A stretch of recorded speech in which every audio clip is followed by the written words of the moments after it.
नमस्कार, मैं हूं धर्मेंद्र। आप देख रहे हैं ऑनलाइन न्यूज इंडिया। फिल्में आप जरूर देखते होंगे, लेकिन फिल्मों में कभी आपने इस बात पर गौर किया है कि जिस डायरेक्टर की कहानी में दम नहीं होता है, वो डायरेक्टर फिल्म में 3, 4, 2 आइटम सॉन्ग जरूर डालता है। वो किस लिए? कि वो उसको मालूम होता है कि उसकी कहानी में दम नहीं है, इसलिए उसको जहां पर फिल्म में लगता है कि वहां पर ऑडियंस भागने लगेगी, ऑडियंस उठकर जाने लगेगी, वहां पर वो फिल्म में आइटम सॉन्ग डलवा देता है। आइटम सॉन्ग का मतलब आपको मालूम है कि तड़कते भड़कते जो है वो गाने डलवा देता है और लोग जो है उसको सीटियां बजा करके वहां पर देखने लग जाते हैं, क्योंकि कहानी में दम नहीं है। इसलिए पब्लिक को रोकने के लिए वो इस तरह से करते हैं। जादूगर भी कई हमने इसी तरह से देखे हैं। जब जादूगर अपने झोले से चीजें दिखाता रहता है, लेकिन जब उसको लगता है कि सामने पब्लिक जो है वो अब उसके जादूगरी में इंटरेस्ट नहीं ले रही है, तब वो एक लकड़ी का सांप निकालता है और कहता है कि आप थोड़ी देर रुकिए और ये लकड़ी का सांप जो है वो जिंदा हो जाएगा। ये सांप जो है वो आपके सामने डांस करके दिखाएगा। इस तरह की हरकतें हमने खूब देखी है। लेकिन यही पैटर्न है जिस तरह से फिल्मों में डायरेक्टर आइटम सॉन्ग डालते हैं और जादूगर लकड़ी के सांप को जिंदा सांप बनाने की कला करता है। वही पैटर्न जो है वो मौजूदा सत्ता में नजर आता है। आपको सिलसिलेवार तरीके से इस बात को सिद्ध करके दिखाएंगे कि किस तरह से आइटम सॉन्ग की भांति और जिंदा लकड़ी के सांप को जिंदा करने की भांति मौजूदा दौर में सत्ता इसी तरह से कर रही है। जब सत्ता को लगता है कि उसकी नाकामियों का ढोल फट रहा है, जब सत्ता को लगता है कि सरकार के खिलाफ उंगलियां उठनी शुरू हो गई है, सरकार के काम पर लोग जो है वो लालत मनानत भेज रहे हैं, तब सरकार जो है अपने झोले में से एक नया आइटम सॉन्ग निकालती है, एक नया सांप निकालती है और लोगों के सामने छोड़ देती है। कर्नाटक में एक बीजेपी का कार्यकर्ता बुर्का पहन करके पाकिस्तानी झंडा लहरा रहा था। इस खबर पर बात करेंगे, लेकिन इस खबर से पहले आपको क्रोनोलॉजी समझाते हैं कि किस तरह से ये प्रपंच तैयार किए जाते हैं, किस तरह से इस प्रकार की घटनाओं को अंजाम दिया जाता है। इसको समझना आपको बेहद जरूरी है, क्योंकि आप इस क्रोनोलॉजी को समझेंगे तभी इस खबर की गहराई को आप समझ पाएंगे कि आखिरकार इस खबर के पीछे खेल क्या है। आपको मालूम होगा कि पहले जब कोरोना की शुरुआत हुई तब तबलीगी जमात को लेकर के खूब सारा ढिंढोरा पीटा गया, लेकिन जब तबलीगी जमात का आइटम सॉन्ग फीका पड़ने लगा तब एक नया सफूगा निकाला गया। तब निकाला गया पालघर में हिंदू संतों की हत्या का। उसको मामले को खूब सारा बढ़ा चढ़ा बनाया गया, उस पर खूब सारी चर्चाएं हुई, खूब सारी डिबेट हुई। उसके बाद में जब पालघर के मामले का जूस पूरा निकल गया, उसमें कहीं पर कोई तंत्र नहीं बचा, तब टीवी पर अयोध्या के राम मंदिर की खुदाई का काम शुरू हो गया और वहां पर एक नई चीजें जो है वो दिखाई जाने लगी।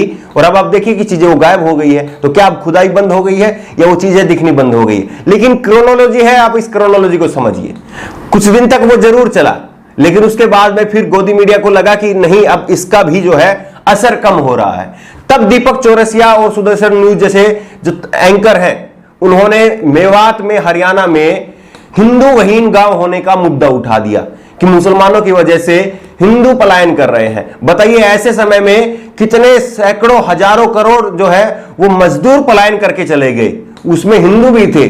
उनका मुद्दा नहीं दिखा, लेकिन मेवात में कहीं पर कुछ हिंदू जो है वो पलायन कर गए। और उस पलायन की हकीकत क्या है वो हमने पहले भी आपको बताई है कि क्यों उन मजदूरों ने हिंदुओं ने वहां से पलायन किया, लेकिन उसको जो है वो चलाना शुरू कर दिया। तब उसके बाद में जब उसका भी जूस निकल गया, उसके अंदर भी दम नहीं दिखा, तब नया आइटम सॉन्ग आया। और नया आइटम सॉन्ग एक बीच में घटना हुई, लेकिन उसको भी बड़ा नहीं बनाया गया, क्योंकि उसका पर्दाफाश जल्दी हो गया, वो एक्सपोज जल्दी हो गया। आपने देखा होगा कि तमिलनाडु में, हमने खबर दिखाई थी कि तमिलनाडु में 2 मंदिरों के बाहर मांस रख दिया गया था। और मांस रखने वाला, लेकिन जब वो आरोपी हिंदू निकला तब उस मामले में भी जो है वो तंत्र नहीं निकला और उस मामले को भी दबाना पड़ा, वो मामला भी निकल गया। उसके बाद में केरल में हथनी की हत्या का मामला सामने आया। इस मामले को भी खूब जोर शोर के साथ में खूब बड़ा बनाने की कोशिश की गई और विपक्ष के नेताओं के साथ इसको चिपकाने की कोशिश की गई, राहुल गांधी के साथ में इसको चिपकाने की कोशिश की गई। और दीपक चौरसिया ने तो बाकायदा एक ट्वीट करके आरोपियों को मुसलमान घोषित कर दिया, उनके नाम भी बता दिए। लेकिन बाद में दीपक चौरसिया को वो ट्वीट डिलीट करके भागना पड़ा।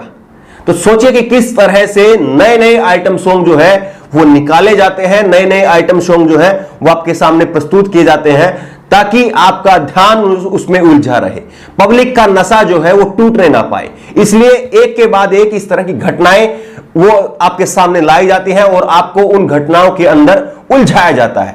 आपको खूब अच्छे से मालूम होगा कि जेएनयू में देश विरोधी नारों का सच अभी तक देश के सामने नहीं आया है और कितने सालों तक उस पर राजनीति होती रही और कितने सालों तक कुछ जेएनयू के छात्रों को निशाना बना करके पूरे जेएनयू को लपेटने की कोशिश होती रही, लेकिन अभी तक जेएनयू के देश विरोधी नारों का सच सामने नहीं आया है। ऐसे में सोचिए कि कर्नाटक में अगर यह मामला पूरा सिरे चढ़ जाता कि एक बुर्का पहने हुए मुस्लिम औरत ने पाकिस्तानी झंडा लहराया है, अगर यह मामला पूरी उनकी स्क्रिप्ट के हिसाब से पूरा सिरे चढ़ जाता तो अब तक कितना हल्ला मचा हुआ होता। मेन स्ट्रीम मीडिया में जो दंगाई पत्रकार हैं वो इस पर कितना हल्ला गुल्ला करते, उसके बाद में कोरोना क्या, भूखमरी क्या, बेरोजगारी क्या, जीडीपी के गिरते आंकड़े क्या, तेल की बढ़ती हुई कीमतें क्या, सारे मुद्दे गायब हो जाते और टीवी पर सिर्फ यही चलता, सारी बहस जो है इसी के सामने होती। लगातार यह सवाल पूछा जाता कि किस तरह से एक मुसलमान औरत पाकिस्तान का झंडा फहरा रही थी बुर्के के अंदर। फिर जो कट्टरवादी जो कथित हिंदू संगठन है वो इस पर मुहिम चलाते कि बुर्का हटाइए, बैन ऑन बुर्का, इस तरह के जो है मुहिम सामने आते, लेकिन ये पूरा ढोल बजने से पहले ही फट गया, ये पहले ही एक्सपोज हो गया और इसकी सच्चाई सामने आ गई। वहां पर मौजूद लोगों ने इसको घेर लिया और उसके बाद में पूरी घटना का पर्दाफाश हो गया। ये वीडियो आप देखिए कि किस तरह से इस पूरी घटना का पर्दाफाश हो गया, वरना अब तक जो है इस पर कितनी डिबेट होती, कितना हल्ला गल्ला मचा होता, वो आपको अंदाजा भी नहीं है। काका देखो ना, ए मारो नको, मारो नको, पुलिस ले जाओ, पुलिस स्टेशन को मारो नको, ए हाय ना रे पैसा गाड़ी ಯಾವರೋ ಹೊಡಿ ಹೊಡಿ ಹೊಡ್ರಿ ಅಣ್ಣ ಬಿಡ್ರಿ ಅವನು ಕ್ಯಾ ಜಗ ಸುನ್ ಚಕ್ಕರ ಹೊಡಿ ಇದನ್ನ ದುಃಖ ಕಟ್ಕೊಂಡಿ ಯಾವ ಯಾವ ಯಾದ್ರ ಸಲ ಹೇಳಿ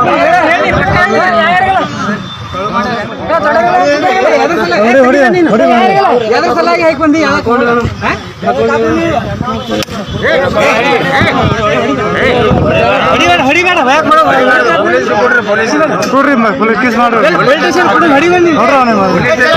ये मामला कर्नाटक के विजयनगर का है, जहां पर भाजपा का एक कार्यकर्ता सिद्धू परांगोंड वो बुर्के के अंदर आता है और पाकिस्तानी झंडा लहराता है। वहां पर मौजूद लोगों ने इसको घेर लिया और इस पूरे मामले का पर्दाफाश हो पाया, नहीं तो यह मामला जो है वो कितना बड़ा बन जाता इसका आपको अंदाजा नहीं है। लेकिन बुर्के की आड़ में इस तरह के प्रपंच रचना, बुर्के की आड़ में इस तरह का प्रोपेगेंडा रचना, ये खेल कोई आज का नहीं है, ये खेल पुराना है और इस खेल में मौजूदा सत्ता में बैठी पार्टी इसकी महारत हासिल कर चुकी है। आपको याद होगा कि शाहीन बाग में गुंजा कपूर नाम की एक महिला, वो भी इसी तरह से बुर्के के अंदर पहुंची थी और फिर उसको वहां पर महिलाओं ने पकड़ा और उसके बाद में उस पूरे मामले को एक्सपोज किया गया, नहीं तो मालूम नहीं कि उस घटना में भी जो है वो क्या रंग रूप दिया जाता। और सबसे बड़ी बात यह है कि गुंजा कपूर वो महिला है जिसको प्रधानमंत्री नरेंद्र मोदी ट्विटर पर फॉलो करते हैं। अब बताइए कि इसके आगे कुछ कहने लायक बचा है क्या? इसके आगे कहने लायक कुछ नहीं बचा है। इसलिए सबसे ज्यादा जरूरी है कि आप अपने ज्ञान चक्षु खोल करके रखिए, जो केवल आपको दिखाया जाता है केवल उसी को मत देखिए, उसके पीछे का सच जानने की कोशिश कीजिए कि आखिरकार ऐसे समय में यह घटना क्यों हो रही है, आखिरकार सारी मीडिया पर्टिकुलर इसी मुद्दे के पीछे क्यों पड़ गई है, कहां से आदेश मिल रहा है और जो तमाम मुद्दे लगातार चल रहे थे उनको क्यों पीछे धकेल दिया गया है। इस समय कोरोना महामारी का मुद्दा सबसे बड़ा है, बेरोजगारी का मुद्दा सबसे बड़ा है, भूखमरी का मुद्दा सबसे बड़ा है, पेट्रोल की कीमतें जो है वो लगातार बढ़ रही है, वो सबसे बड़ा मुद्दा है। आपको एक घटना बताते हैं और आपको आश्चर्य होगा और इस घटना से आपको समझ में आ जाएगा कि आने वाले दिनों की वानगी क्या हो सकती है। दिल्ली में एक व्यापारी गौरव बंसल, उसने अपनी खुद की हत्या करवा ली, सुपारी दे करके खुद की हत्या करवा ली ताकि वो अपना कर्जा चुका सके, कर्जा उतार सके। उसने जो कर्जा लिया हुआ था उसकी इंश्योरेंस की जो पैसे मिलेंगे उससे वो अपना कर्जा उतार सके ताकि उसका परिवार बचा रह जाए। इस तरह की हालत जो है वो अब व्यापारियों की हो चुकी है। कोरोना ने न केवल लोगों की जिंदगियों पर जो है वो मार की है, बल्कि व्यापारियों की कमर भी जो है वो तोड़ दी है। अब ऐसे में जरूरी है कि सरकार दो पहियों पर जो है इस समय अपनी पूरी प्लानिंग को चलाए। पहला पहिए पर कोरोना को रोकने की और दूसरे पहिए पर अर्थव्यवस्था को खड़ा करने की, क्योंकि दोनों ही सिरों पर लगातार सरकार जो है वो विफल हो रही है और उसकी विफलता लगातार सामने आ रही है। अब ऐसे में सरकार को चाहिए कि वो तमाम जो दिखावी जो बातें हैं उनको पीछे छोड़ करके हकीकत में जमीनी तौर पर, कल अच्छा लगा कि अमित शाह जी जो है वो दिल्ली के एलएनजेपी हॉस्पिटल का दौरा करने पहुंचे। उससे पहले उन्होंने दिल्ली के मुख्यमंत्री और विपक्षी पार्टियों के साथ में, सभी पार्टियों के साथ में मिलकर एक सर्वदलीय मीटिंग की। अच्छा लगा इसको देख करके, ये सराहनीय पहल है, ये किया जाना चाहिए। लेकिन सवाल ये उठता है कि 80 दिन बाद में क्यों? ये घटना तो, ये कार्यक्रम तो 80 दिन पहले ही किया जाना चाहिए था। सर्वदलीय मीटिंग बुला करके सबके साथ में बातचीत करके और इस तरह से रोड मैप बनाया जाना चाहिए था।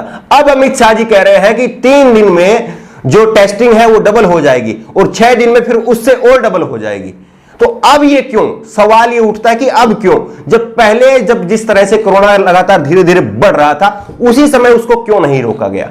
क्यों 80 दिन बाद में अमित शाह जी जागे हैं? यह सवाल बनता है। और निर्देश तो यह देना चाहिए था गृह मंत्री जी को, प्रधानमंत्री जी को, जो भी पार्टियों के नेता हैं, चाहे वो विधायक हैं, चाहे वो सांसद हैं, चाहे वो पूर्व सांसद रहे हैं, चाहे प्रत्याशी रहे हैं, वो किसी भी पार्टी के हैं, सब लोग जमीनी स्तर पर उतरते, अगर जायजा लेते, जिस तरह से एलएनजेपी हॉस्पिटल का दौरा अमित शाह जी ने किया था, अगर उसी तरह से सब लोग करते तो आप यकीन मानिए कि 80 दिन बाद में आज हमारी स्थिति क्या होती। लेकिन आज अगर हम इस तरह की स्थिति के लिए तैयार हो रहे हैं तो सोचिए कि हमने अपना कितना नुकसान कर दिया है। इसलिए खबर के पीछे की खबर को जानने की कोशिश कीजिए, क्या आपको दिखाया जा रहा है उसको पकड़ने की कोशिश कीजिए और क्या आपके लिए होना चाहिए उस पर ध्यान केंद्रित कीजिए। अगर आप ये करेंगे तो कोई भी सरकार हो, चाहे वो केंद्र सरकार हो, चाहे वो राज्य सरकार हो, चाहे वो कांग्रेस की सरकार हो, बीजेपी की सरकार हो, वामपंथियों की सरकार हो, ममता बनर्जी की सरकार हो, किसी की भी सरकार हो, वो आपको उल्लू नहीं बना सकती है। और चाहे वो गोदी मीडिया हो, वो आपको इस तरह के प्रपंच दिखा करके, इस तरह का प्रोपेगेंडा दिखा करके आपका ध्यान मुद्दों से हटा नहीं सकते हैं। क्योंकि आइटम सॉन्ग जो है वो कितना ही लाजवाब क्यों ना हो, लेकिन जिस कहानी में दम होता है आखिरी तक वही पिक्चर जो है वो हमें याद रहती है। इसलिए उम्मीद की जानी चाहिए कि ये लोग जो इस तरह की घटनाओं को अंजाम दे रहे हैं वो अपनी घटनाओं को अंजाम देने से बाज आएंगे और जमीन पर काम होता हुआ नजर आएगा, हकीकत में काम होता हुआ नजर आएगा, तभी लोगों की जान बच पाएगी और लोगों का माल बच पाएगा। इस खबर को लेकर के आपकी जो भी राय हो नीचे कमेंट बॉक्स में अपनी राय जरूर दें और इसी तरह की तमाम खबरों के लिए ऑनलाइन न्यूज इंडिया को सब्सक्राइब करें। धन्यवाद। इस खबर को अभी लाइक करें, शेयर करें और ऑनलाइन न्यूज इंडिया की सभी खबरें अपने मोबाइल फोन पर सबसे पहले देखने के लिए अभी चैनल को सब्सक्राइब करें और घंटी जरूर दबाएं।